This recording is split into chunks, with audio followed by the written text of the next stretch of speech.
Back during slavery, when black people like me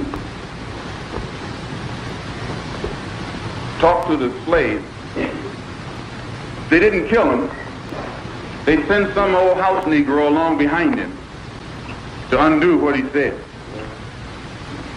You have to read the history of slavery to understand this. There were two kinds of Negroes. There was that old house Negro and the field Negro. And the house Negro always looked out for his master.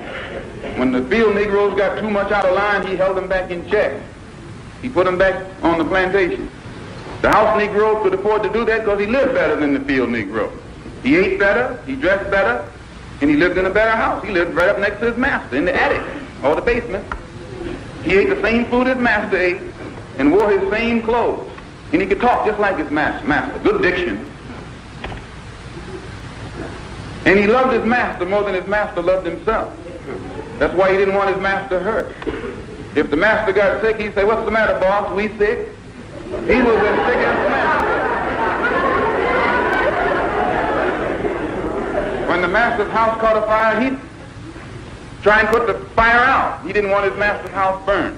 He never wanted his master's property threatened. And he was more defensive of it than the master was. That was the house Negro. But then you had some field Negroes who lived in huts, had nothing to lose. They wore the worst kind of clothes. They ate the worst food. And they caught hell. They felt the sting of the lash. They hated their master. Oh, yes, they did. If the master got sick, they prayed that the master died. If the master's house caught a fire, they prayed for a strong wind to come along. This was the difference between the two.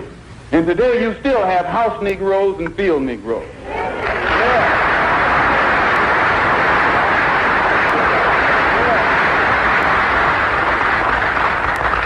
I'm a field Negro.